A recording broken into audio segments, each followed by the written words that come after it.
So let's see what Games Workshop have chosen to update in the Arks of Omen rules fix, and which things they've decided to leave as they are.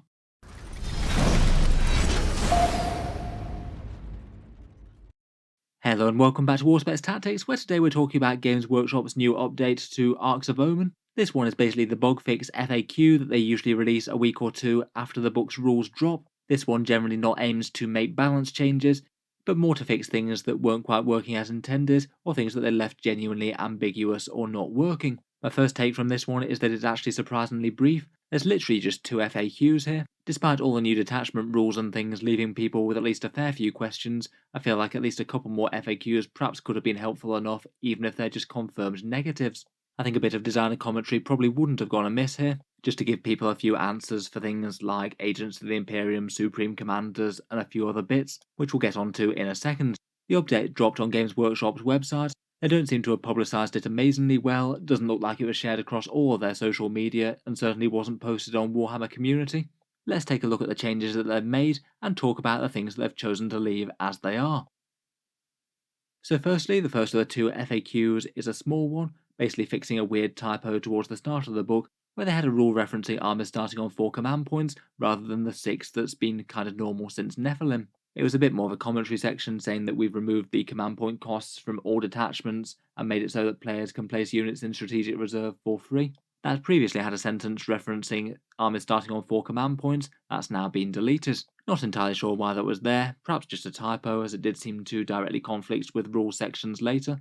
And it does seem that armies do indeed start on 6 command points now, regardless of whether or not they're strike force or incursion. Not exactly the biggest news, I'm sure that's how everyone would have played it anyway, but does remove a bit of ambiguity.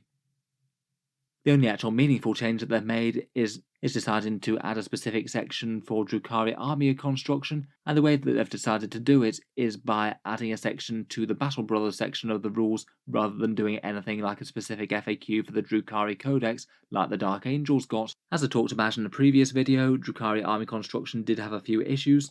Prior to the Arks of Omen detachment being an all-encompassing thing, they generally had 2 ways of fielding their army, either fielding it as a real space raid where you took one big detachment led by an Archon, and then you had to take a bunch of set units, and then you unlocked multiple Cabal, Coven, and Cult traits. It did have a few downsides compared with the other way of building your army, which was to take 3 different patrols command point free, and say make one of them a Cabal patrol, one a Cult patrol, and one a Coven patrol. The real space raid did have some advantages, but it also meant that you couldn't say have Drazar as your warlord, you had to nominate an Archon to be that, and you also had to lock in certain other choices, at least one Succubus and Homunculus, and one of each of the flavours of troops. I think it still works kind of fine to be honest, though it might not be ideal for certain lists. The new rules don't actually allow you to field the whole multiple patrol thing again. Games Workshop really seem like they're going to be making sure that the Arks of Omen detachment works for literally every faction, which I think is fair enough. But now if you choose not to take the real space raid, then you can opt to take a Drukhari allied patrol detachment, and you get that command point free. To unlock this, your proper Arks of Omen detachment must actually be fully dedicated to either the Cabal, the Witch Cult, or a Homunculus Coven. Though you would have really quite a lot of slots to play with that, far more than you would have if it had been a patrol. Say if you used a Cabal Arks of Omen detachment, then you could take one of the other 2 categories as an allied detachment as a patrol. So say you could have a Cabal Arks of Omen detachment and then a Homunculus Coven patrol. It would mean that you're dedicating yourself to 2 of the 3 obsessions though, rather than all 3 of them. So of course that comes with some benefits and trade-offs compared with a real space raid. It definitely does have its advantages. You will get to skip some of the mandatory choices, so you wouldn't need to take all 3 HQs and all 3 troops. You'd be able to have Drazar as your warlord and still not just be locked to just one Cabal, Cult or Coven. And compared with the multiple patrol system, the one that you nominate as the Arks of Omen detachment is going to have a crazy amount of slots to play with compared with a patrol. It still won't do you everything that the patrol system had though. You still can't say have Drazar as your warlord and all 3 Drukhari sub-factions on the table. In general though, I feel like between those 2 options you probably will please the majority of Drukhari players. They're 2 playable options, and I guess it's Games Workshop doubling down on making Arks of Omen the detachment as a one-size-fits-all approach. Drukhari players, let me know what you think though. Is it a good or bad rules change?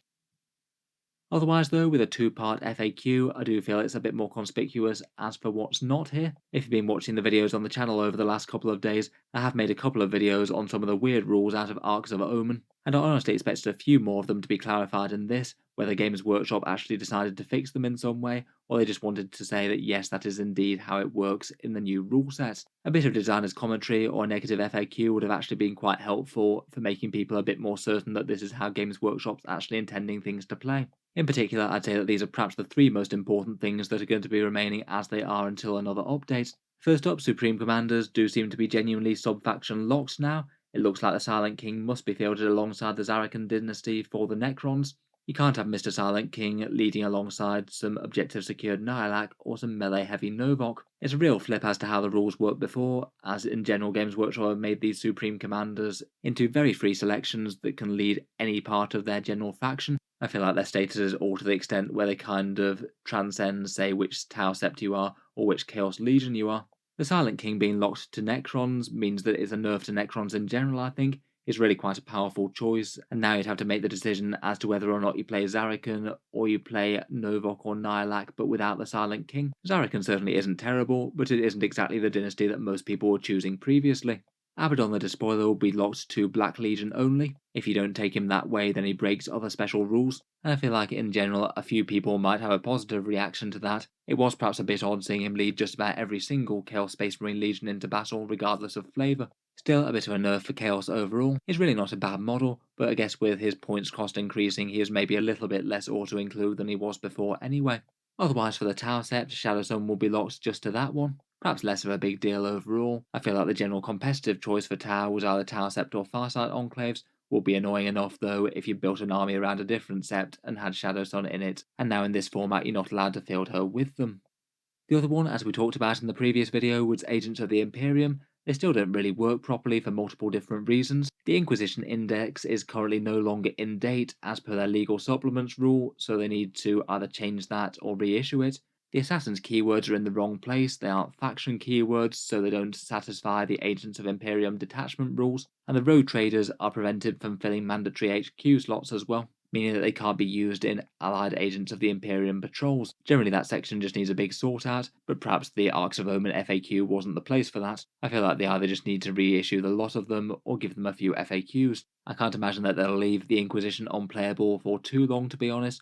Hopefully they might do an update to the datasheet sometime soon. Finally, the other one that I found a bit strange was that Votan allies do break pure armies rules when basically no other Battle Brothers allies do. Certainly could be intentional, I guess a bit of a trade-off for allying things outside of the Imperium, but still I feel like their whole Battle Brothers inclusion is really weird. You can for some reason ally them easier than you could ally some Imperial Guard Planetary Defense Force, for example. Super easy on the one front, but massively punishes your army by breaking all their army-wide special rules like Miracle Dice, if you actually choose to run a unit or two of Space Dwarf Mercenaries. In any case, Allied Votan look like they're probably going to be a fairly bad choice going forward. They lack their judgment tokens and punish the rest of the army. Perhaps just adding up to a bit more of a fun choice if you wanted to throw in some Space Dwarves in an army, even if it de-optimises your list a fair bit. In any case, it does look like that's the FAQ. It's not impossible that they could address one or more of these things in the future. I'll certainly cover it on the channel if they decide to. Let me know what you make of the changes though. I feel like the update to Drukhari is pretty reasonable, and perhaps out of things that weren't there, perhaps the most surprising thing is the Supreme Commander thing. It does look like Arks of Omen is going to be a bit of a worse time for them. If you've enjoyed the video, then feel free to subscribe to Auspex Tactics, or I'll certainly keep the regular 40k videos coming. I do tend to post new ones just about every day. Finally, if you have been enjoying all the updates on the channel, I would just like to mention that Auspex Tactics does have a Patreon page as well, and you can find that links down in the video description if you want to support and help keep these videos coming. Channel patrons do get a few advantages, seeing certain videos early each week, regular votes to see what sort of things come next for the channel, and automatic entry into the regular prize giveaways with a chance to win some really big model kits each month. If any of that sounds good to you, or you'd just like to help support, the link is down in the video description below. In any case, a massive thank you for listening, and I'll hope to see you guys next time.